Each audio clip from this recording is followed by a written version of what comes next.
Sahabat Oase Rohani Katolik yang terkasih, apa kabar?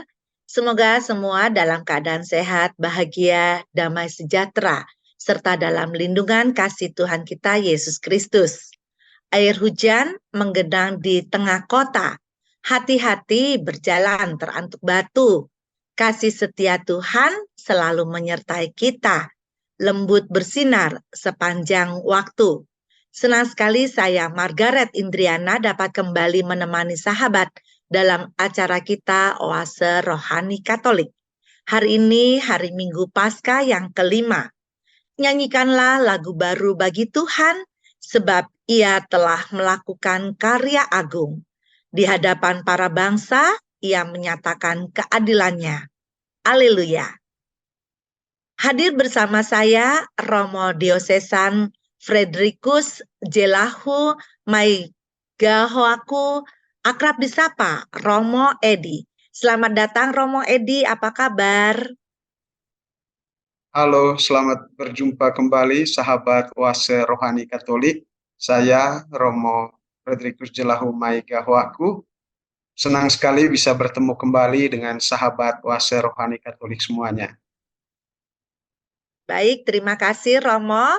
Baiklah sahabat, kita akan memulai acara Oase Rohani Katolik ini dengan doa pembuka yang akan dipimpin oleh Romo Edi. Sahabat Oase Rohani Katolik, mari kita siapkan hati, kita mengangkat hati, membuka hati kita, dan kita berdoa kepada Tuhan. Dalam nama Bapa dan Putra dan Roh Kudus. Amin. Amin. Allah Bapa kami yang maha baik dan penuh kasih, kami bersyukur untuk hari yang baik ini, di mana Engkau kembali hadir menjumpai kami melalui firman yang akan diperdengarkan kepada kami. Utuslah Roh Kudus-Mu agar menerangi hati dan pikiran kami, sehingga kami dapat menyambut firman dan menjadi inspirasi bagi kami, terutama dalam kehidupan kami, untuk bisa mengerti dan memahami arti peristiwa wafat dan kebangkitan-Mu yang membantu kami untuk memahami segala pengalaman hidup kami dalam terang peristiwa Yesus Kristus yang bangkit. Kuatkanlah hati kami dalam perjumpaan kali ini. Berkatilah semua orang yang mengikuti Oase Rohani Katolik dalam edisi ini, agar apa yang kami bicarakan sungguh-sungguh menginspirasi hidup kami. Demi Yesus Kristus Putra-Mu Tuhan dan pengantara kami, yang hidup dan berkuasa bersama Dikau dalam persekutuan dengan Roh Kudus, Allah sepanjang segala masa. Amin. Amin. Dalam nama Bapa dan Putra dan Roh Kudus. Amin. Amin. Sahabat Oase Rohani Katolik yang terkasih, pada kesempatan ini saya akan membacakan bacaan dari kitab Para Rasul bab 6 ayat 1 sampai 7. Di kalangan jemaat di Yerusalem, ketika jumlah murid makin bertambah, timbullah sungut-sungut di antara orang-orang Yahudi yang berbahasa Yunani terhadap orang-orang Ibrani. Karena dalam pelayanan sehari-hari, pembagian kepada janda-janda mereka diabaikan. Berhubung dengan itu, ke-12 rasul memanggil semua murid berkumpul dan berkata, "Kami tidak merasa puas karena kami melalaikan firman Allah untuk melayani meja. Karena itu, saudara-saudara, pilihlah 7 orang dari antaramu yang terkenal baik dan yang penuh roh serta hikmat, supaya kami mengangkat mereka untuk tugas itu, sehingga kami sendiri dapat memusatkan pikiran pada doa dan pada tugas pelayanan firman." Usul itu diterima baik oleh seluruh jemaat. Lalu mereka memilih Stefanus, seorang yang penuh iman dan Roh Kudus. Selain dia dipilih juga Filipus, Prokorus, Nikanor, Timon, Parmenas, dan Nikolaus, seorang penganut agama Yahudi dari Antioquia. Mereka itu dihadapkan kepada para rasul. Lalu para rasul pun berdoa dan menumpangkan tangan atas mereka. Firman Allah makin tersebar dan jumlah murid di Yerusalem makin bertambah banyak.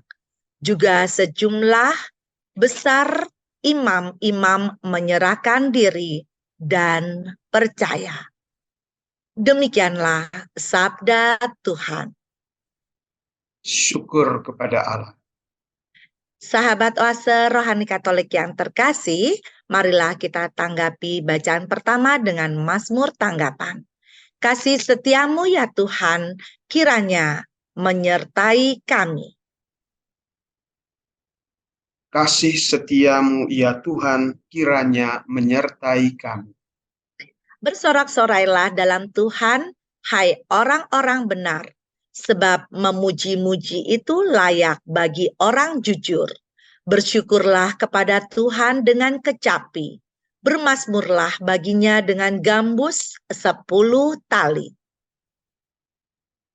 Kasih setiamu ya Tuhan, kiranya menyertai kami. Sebab firman Tuhan itu benar, segala sesuatu dikerjakannya dengan kasih, dengan kesetiaan. Ia senang pada keadilan dan hukum. Bumi penuh dengan kasih setianya. Kasih setiamu ya Tuhan, kiranya menyertai kami. Sungguh mata Tuhan tertuju kepada mereka yang takwa, kepada mereka yang berharap akan kasih setianya. Ia hendak melepaskan jiwa mereka dari maut dan memelihara hidup mereka pada masa kelaparan. Kasih setiamu ya Tuhan, kiranya menyertai kami. Sahabat oase rohani Katolik yang terkasih, marilah kita lanjutkan dengan bacaan kedua dari surat pertama Rasul Petrus bab 2 ayat 4-9. Saudara-saudara terkasih, datanglah kepada Kristus, batu yang hidup, yang dibuang oleh manusia, tetapi dipilih dan dihormati di hadirat Allah. Biarlah kamu pun dipergunakan sebagai batu hidup untuk pembangunan suatu rumah rohani bagi suatu imamat kudus, untuk mempersembahkan persembahan rohani yang berkenan kepada Allah karena Yesus Kristus. Sebab ada tertulis dalam kitab suci, sesungguhnya aku meletakkan di Sion sebuah batu yang terpilih, sebuah batu penjuru yang mahal, dan siapa yang percaya kepadanya tidak akan dipermalukan.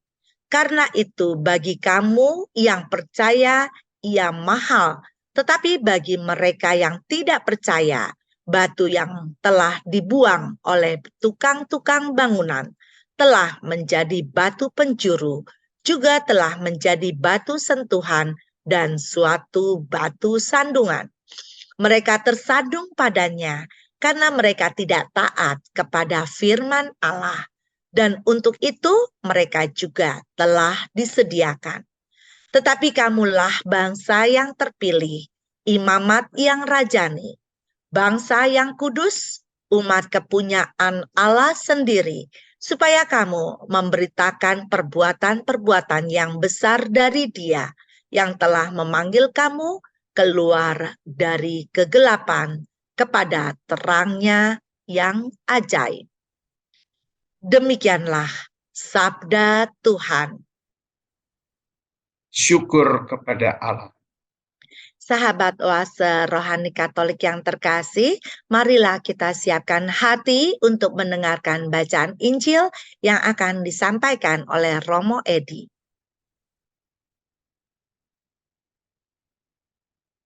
Tuhan bersamamu. Dan bersama rohmu. Inilah Injil suci menurut Santo Yohanes. Dimuliakanlah Tuhan.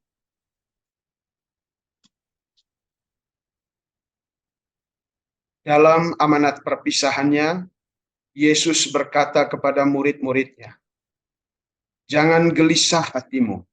Percayalah kepada Allah, percayalah juga kepadaku. Di rumah Bapakku banyak tempat tinggal. Jika tidak demikian, tentu aku mengatakannya kepadamu. Sebab aku pergi ke sana untuk menyediakan tempat bagimu. Dan apabila aku telah pergi ke sana dan telah menyediakan tempat bagimu, aku akan datang kembali dan membawa kamu ke tempatku.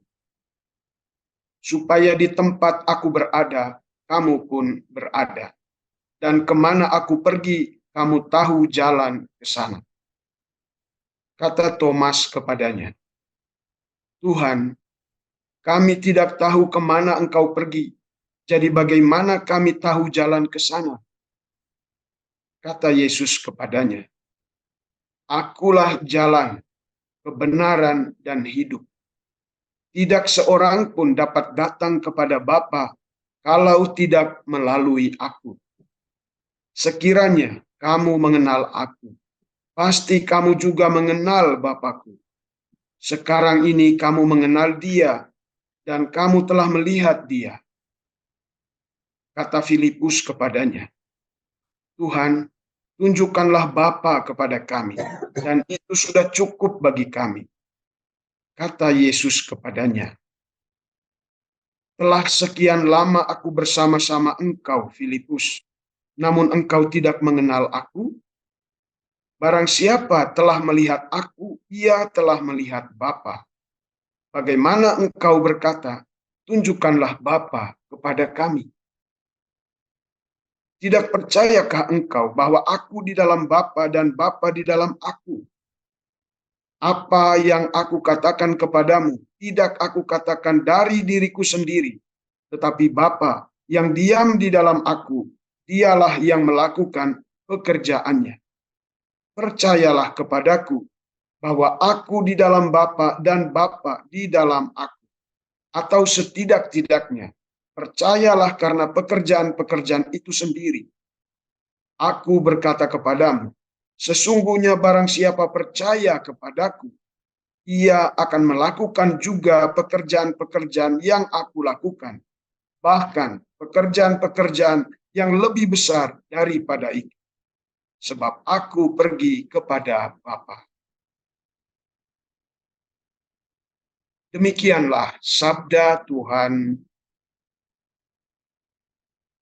Terpujilah Kristus. Sahabat Oase Rohani Katolik yang terkasih, marilah kita mendengarkan renungan ataupun inspirasi yang akan disampaikan oleh Romo Edi. Romo Edi dari bacaan pertama dan kedua dari Kisah Para Rasul dan juga surat pertama Rasul Petrus.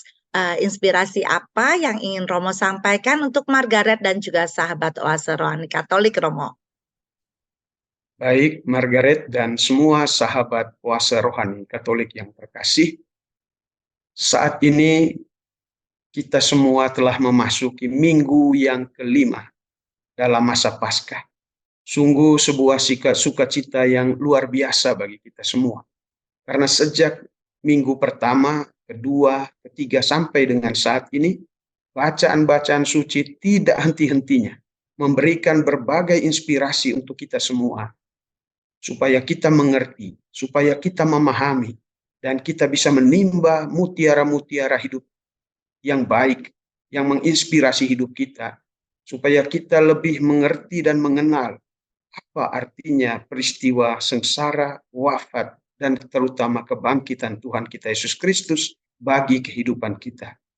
Minggu pertama, minggu kedua, minggu ketiga, sampai dengan hari ini, bacaan-bacaan suci terus memberikan berbagai sudut pandang, berbagai elemen yang membuat kita semakin mengerti betapa kaya kasih Tuhan untuk kita semua. Dan secara khusus di Minggu Paskah yang kelima ini, bacaan suci memberikan suatu refleksi yang sangat mendalam terkait dengan arti dari peristiwa sengsara, wafat, dan kebangkitan Tuhan itu dalam hubungannya dengan jaminan kehidupan yang kekal, yang bisa kita terima yang bisa kita masuki hanya jika kita mengenal siapa Yesus Kristus yang bangkit. Dan ini yang akan kita kupas bersama dalam terang Injil Yohanes yang tadi sudah diperdengarkan kepada kita, dan juga dalam bacaan pertama dan juga bacaan kedua hari ini. Baik, saya akan mulai mengupas hal atau merenungkan hal ini bersama kita sekali. Injil Yohanes kita tahu merupakan rangkaian mutiara yang luar biasa dari hasil permenungan gereja perdana tentang makna dari peristiwa Yesus Kristus.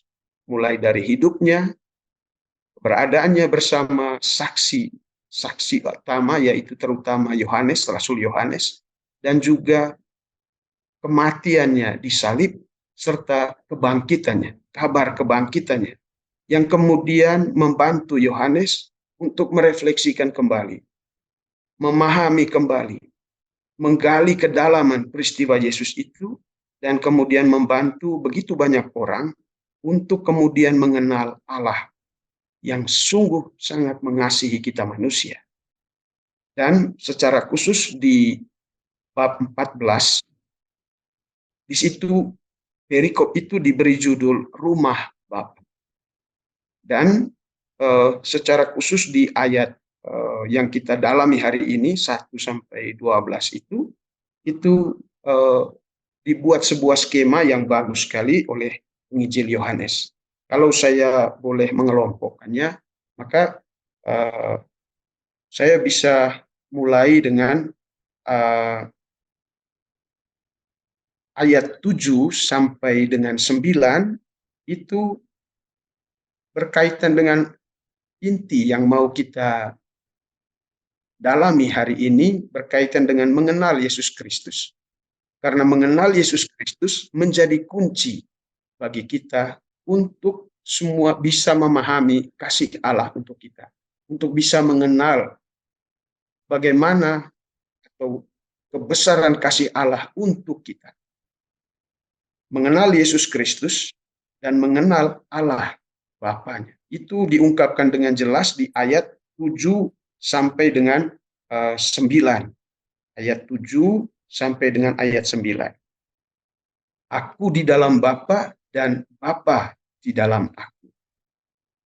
Jadi dengan itu Yohanes merefleksikan siapa Yesus Kristus itu sebenarnya.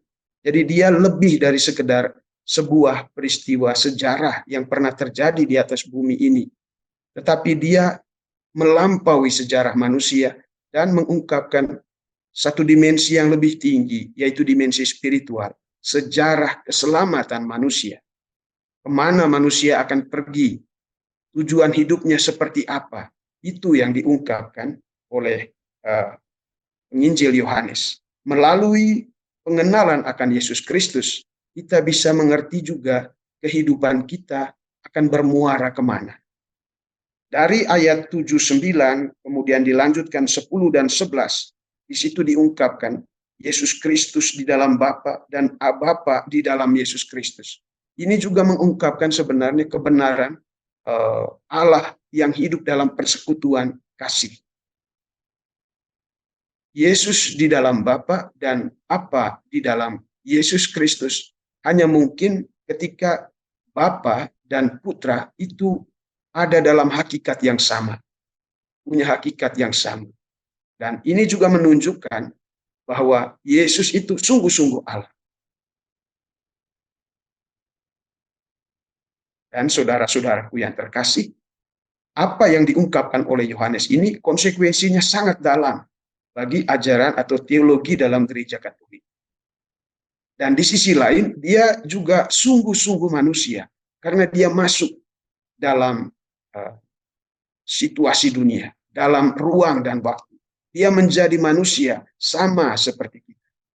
Jadi dengan ini juga secara implisit penginjil Yohanes mengungkapkan Allah yang adalah Allah persekutuan, Trinitas, yang diikat oleh Roh Kasih, Roh Kudus.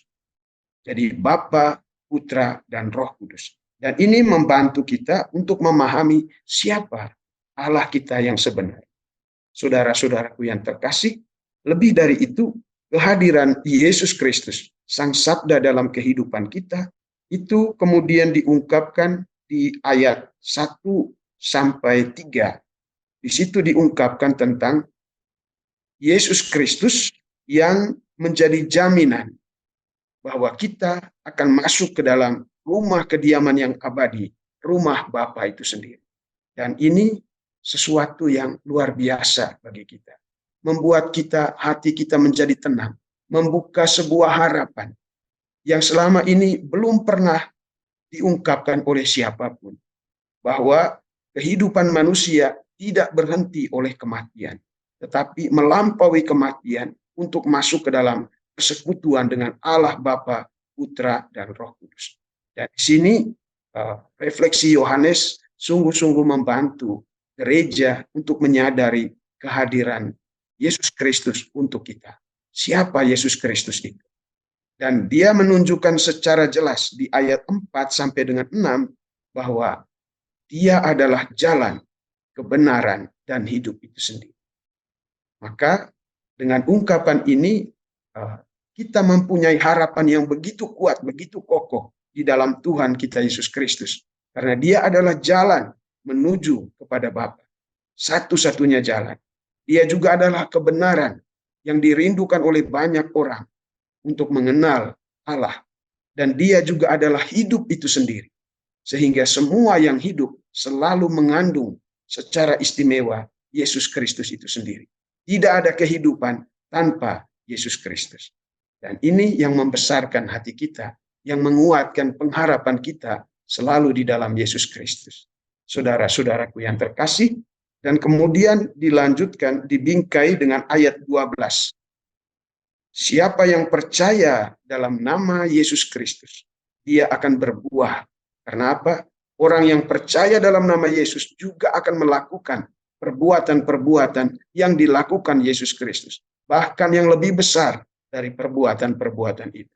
Dan ini jelas mengajak kita untuk tidak saja percaya dalam arti kita mengiyakan atau membenarkan atau menerima. Tetapi lebih dari itu, kita diajak untuk menjadikan Yesus Kristus sebagai dasar hidup kita. Dasar dari pelayanan kita, tujuan hidup kita. Dan ini yang membuat kita mampu berbuah dengan baik di dalam kehidupan kita. Kita mampu menempatkan diri kita sebagai berkat dari Tuhan untuk sesama kita. Siapapun kita, jika kita percaya dalam nama Yesus, maka seluruh pelayanan kita akan menjadi buah-buah rohani yang baik.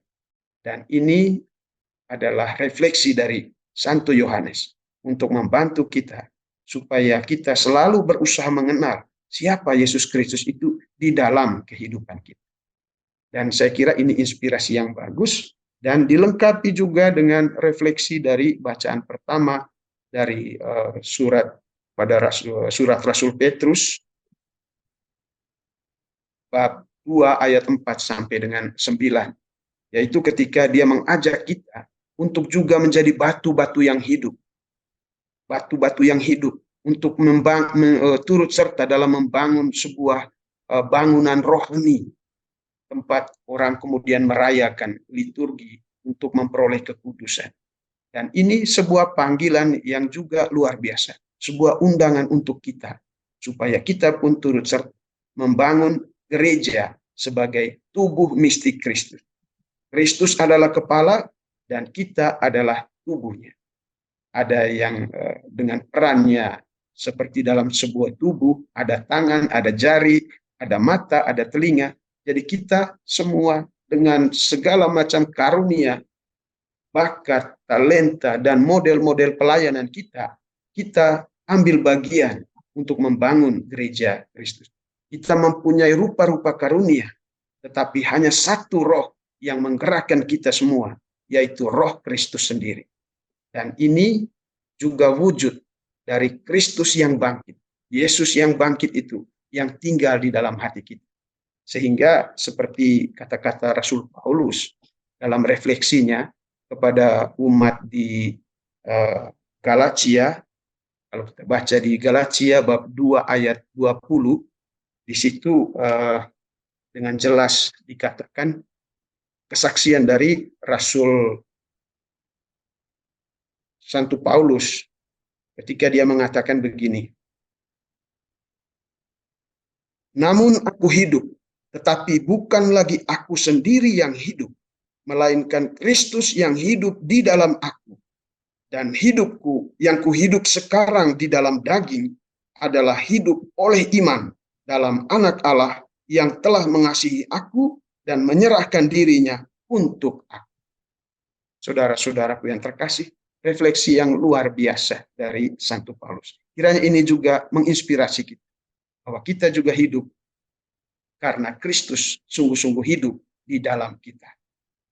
Itu yang bisa saya bagikan untuk sesi yang pertama. Iya, terima kasih Romo Edi yang sudah memberikan inspirasi untuk Margaret dan juga sahabat Oase Rohani Katolik.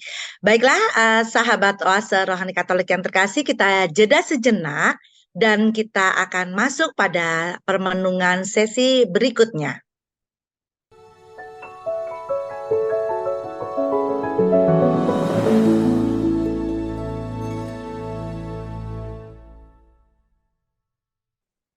Sahabat Oase Rohani Katolik yang terkasih, masih bersama kami Romo Edi dan Margaret. Bagi Anda yang ingin menyampaikan pertanyaan, dapat mengirimkannya ke alamat email orkkaj2021@gmail.com atau melalui HP 0881 0251 33438. Baiklah, Romo Edi, dari inspirasi yang Romo sudah sampaikan kepada Margaret dan juga sahabat Oase Rohani Katolik yang terkasih, dimanapun berada, apa yang harus kami lakukan di mana kita sudah mengenal Tuhan Yesus dan juga kita sudah mendengarkan sabdanya, dan bagaimana yang bisa kami lakukan dalam kehidupan kami sehari-hari, Romo? Baik, terima kasih Margaret. Sahabat Oase Rohani Katolik, mengenal Yesus Kristus melalui firman yang diperdengarkan kepada kita tentu membuat hati kita kobar-kobar. Tentu membuat semangat kita untuk menjalani hidup menjadi lebih bernyala. Namun saudara-saudaraku yang terkasih, hati yang penuh dengan sukacita karena mendengarkan firman Tuhan, mendapat peneguhan dan pengharapan yang kuat di dalam hidup kita, tidak cukup jika itu hanya untuk diri kita sendiri, hanya untuk ketenangan pribadi kita. Tetapi kita semua dipanggil untuk mewujudkannya, untuk mewartakannya, untuk memberi kesaksian melalui pengalaman hidup kita yang kita refleksikan dalam terang Injil atau firman Tuhan itu. Dan ini menjadi panggilan kita semua. Dunia saat ini sangat membutuhkan kesaksian hidup kita yang diinspirasi oleh firman Tuhan. Dan begitu banyak orang yang saat ini sedang menanti uluran tangan kita, kesaksian kita. Bukan hanya soal bantuan finansial, tapi juga inspirasi-inspirasi rohani untuk membantu saudara-saudara kita yang saat ini sedang dalam situasi sulit karena kekeringan rohani. Karena kehilangan tujuan atau arah hidupnya, karena mengalami kegelisahan. Injil Yohanes yang diperdengarkan kepada kita mengingatkan supaya jangan gelisah hati. Dunia sekarang ini penuh dengan kegelisahan, kecemasan, karena berbagai macam masalah, terutama ekonomi. Selain ekonomi, ada juga karena masalah keluarga. Ada juga masalah-masalah karena pendidikan anak. Ada juga karena relasi-relasi yang belum terselesaikan sampai dengan saat ini. Ada juga dalam hubungan dengan bisnis dan banyak hal yang membuat kita cemas, yang membuat kita takut. Namun kalau kita tanya lebih jauh ke dalam kehidupan kita, mengapa orang merasa takut? Mengapa orang merasa cemas? Dunia ini membuat kita takut dan cemas karena kita tidak menemukan jaminan yang sungguh kokoh. Harta dunia ternyata di hadapan kematian tidak ada apa-apanya. Ketenaran, popularitas, ketika berhadapan dengan usia yang tua, lalu kemudian kompetisi yang semakin kuat saat ini, ternyata juga hanya sementara. Tidak bisa orang selama-lamanya mengandalkan ketenaran atau popularitas. Demikian juga kuasa dan jabatan. Semuanya pada suatu saatnya akan berakhir. Dan manusia akan kembali kepada kesendiriannya, kepada kekosongan rohani, jika tidak ada Tuhan di sana. Dan ini yang membuat orang gelisah. Karena itu banyak juga orang yang lari kepada berbagai macam hal untuk mencari jaminan dalam hidup, tetapi tidak menemukan jaminan yang sejati. Di titik itulah kita semua dipanggil untuk memberi kesaksian tentang jaminan hidup yang sejati ini, Yesus Kristus. Yesus tadi dalam refleksi Santo Yohanes sudah dengan jelas mengatakan, tidak ada orang yang dapat sampai kepada Bapa kalau tidak melalui aku. Ini sesuatu yang luar biasa untuk kita. Dan untuk itu saudara-saudaraku yang terkasih, kita semua dipanggil untuk memperkenalkan Yesus Kristus, supaya kita bisa membawa begitu banyak orang ke dalam keselamatan. Mengenal Yesus Kristus tidak dibatasi oleh agama. Karena agama hanyalah sebuah institusi sosial yang membantu kita, yang menjadi sarana bagi kita untuk sampai mengenal Yesus. Tetapi dia bukanlah tujuan.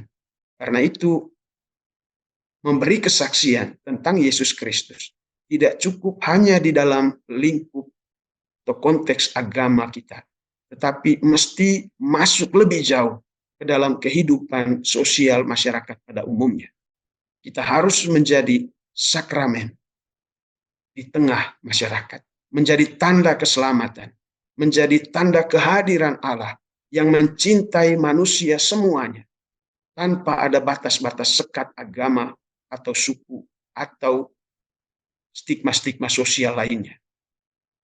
Allah sungguh mengasihi kita semua. Melalui Yesus Kristus, kita tahu kasih Allah itu untuk semua orang. Karena itu, saudara-saudaraku yang terkasih, sesederhana apapun peran dan fungsi kita, pekerjaan kita dalam kehidupan ini, mari kita lakukan semuanya itu dalam terang kasih Tuhan sendiri. Supaya apa yang kita kerjakan sungguh-sungguh menjadi tanda berkat dari Tuhan untuk semua manusia. Khususnya semua orang yang kita layani, yang kita jumpai di lingkungan kita masing-masing. Mulai dari keluarga sendiri, di tempat pekerjaan kita, dan di lingkungan masyarakat pada umum. Kiranya ini bisa membantu kita untuk semakin bersemangat dalam tugas dan pelayan kita. Yesus ada di hati kita. Dia tinggal di hati saya, di hati Margaret, dan juga di hati semua sahabat Kuasa Rohani Katolik. Mari kita tetap membangun komitmen, menjaga hati kita, pikiran kita, supaya dalam segala apapun yang kita lakukan, hal baik yang kita lakukan, bukan kita sendiri, tetapi Yesus yang hidup di dalam hati kita. Dialah yang menginspirasi, dialah yang menggerakkan kita untuk menjadikan hidup kita dekat bagi semua orang yang kita jumpai, yang kita layani. Saya kira ini yang bisa saya bagikan untuk menjadi semangat bagi kita semua. Terima kasih Romo Edi yang sudah memberikan inspirasi, kekuatan juga buat kami, di mana dengan kita mengenal Tuhan Yesus, kita mengenal Allah, dan Tuhan Yesus itu adalah jalan kebenaran dan hidup. Dan tentunya tadi Romo katakan bahwa segala sesuatu yang kita miliki itu, apa yang kita ingin capai itu bersifat sementara, bukan sesuatu yang abadi. Tetapi kalau kita kenal Tuhan Yesus, tentunya itu adalah harta yang luar biasa yang menjadi inspirasi dalam kehidupan kita, dan kita boleh menjadi terang dan garam bagi sesama kita di masyarakat manapun berada. Dan Romo, mungkin Romo bisa menceritakan atau men-sharingkan kepada kami bila mana kita memiliki teman ataupun saudara yang secara tidak sengaja ataupun tanpa sadar meninggalkan Tuhan. dalam pengertian bahwa tadi dalam pergolakan hidup terkadang ada masalah-masalah ekonomi, terkadang juga ada masalah dalam membesarkan anak ataupun dalam menghadapi masa depan. Nah, kira-kira kiat-kiat apa dari Romo untuk Margaret dan sahabat Oase Rohani Katolik agar kita kembali bisa mengajak teman kita atau saudara kita itu ke jalan yang Tuhan tunjukkan untuk kita, Romo. Baik. Terima kasih. Jadi ketika kita menjalani hidup atau mengalami hidup itu sendiri ternyata tidak mudah. Tidak seperti yang kita bayangkan ketika kita sedang dalam keadaan senang. Tapi ternyata hidup kita penuh dengan liku-liku. Kadang naik, kadang turun, kadang susah, kadang senang, dan seterusnya. Namun semuanya itu mesti kita lihat sebagai sebuah perziarah. Kita sedang berjalan bersama di dunia ini dengan segala macam lika-liku dan pengalaman. Dan Tuhan selalu menemani kita. Seperti perjalanan dua murid ke Emmaus itu selalu ditemani oleh Tuhan. Kadang kita tidak mengenal dia.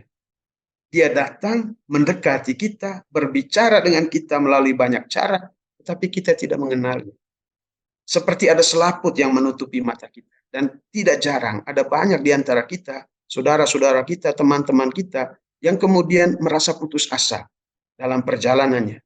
Karena kegelapannya begitu menutup mata dan hatinya begitu luar biasa, begitu pedih hidupnya. Sehingga ia kadang pada titik tertentu meninggalkan Tuhan. Tetapi apakah Tuhan meninggalkan dia? Tidak. Tuhan tidak pernah meninggalkan kita. Karena dia katakan, segala sesuatu telah diserahkan Bapa kepadaku. Dan tidak ada satupun yang kubiarkan hilang. Dan ini, saudara-saudaraku yang terkasih, menjadi juga inspirasi bagi kita. Supaya ketika kita melihat saudara-saudari kita dalam pengalaman-pengalaman yang pahit sampai dia meninggalkan Tuhan, kita jangan pernah juga lalu mengutuk dia atau mengucilkan dia. Tetapi seperti Bapak Suci sendiri mengajak kita untuk merangkul semua saudara-saudari kita yang sedang ada dalam situasi sulit. Mari kita hadir dengan kapasitas kita masing-masing untuk menunjukkan bahwa dia tidak pernah sendiri ketika berjuang dalam kehidupannya. Di tengah keputusasaannya sekalipun, di tengah kegelapan yang paling gelap sekalipun. Mari kita hadir sebagai tangan-tangan Tuhan yang sedang menolong dia dalam kehidupan ini. Jadi jangan keraskan hati, jangan lewatkan kesempatan beramal ketika ada dorongan dari Tuhan sendiri untuk membantu saudara-saudara kita yang sedang ada dalam kesulitan. Dan saya kira ini satu cara pandang yang bisa membantu kita supaya tetap menunjukkan diri sebagai sakramen di tengah pengalaman hidup kita. Tanda keselamatan yang hadir dengan cahaya kecil untuk membantu saudara-saudara kita yang sedang kesulitan. Demikian. Iya, terima kasih Romo yang sudah memberikan penguatan untuk kami pada permenungan hari ini. Dan kita akan mohon penguatan dari Romo lewat doa penutup dan berkat dari Romo Edi.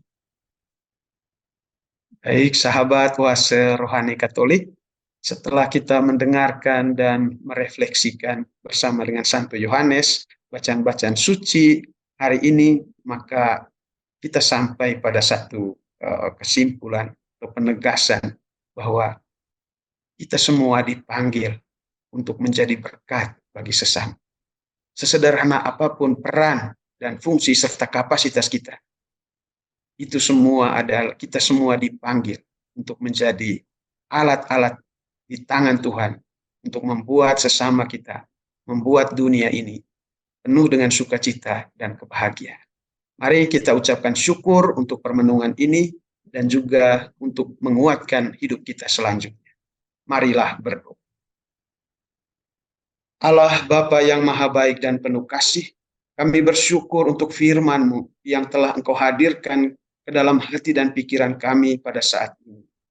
Terima kasih untuk semua saudara-saudari kami yang telah membantu kami untuk bisa merenungkan firman meresapkannya dalam hati kami, dan membantu kami membangun komitmen pelayanan kami dengan lebih sungguh-sungguh atas dasar kasih-Mu, atas dasar firman-Mu yang telah menguatkan kami.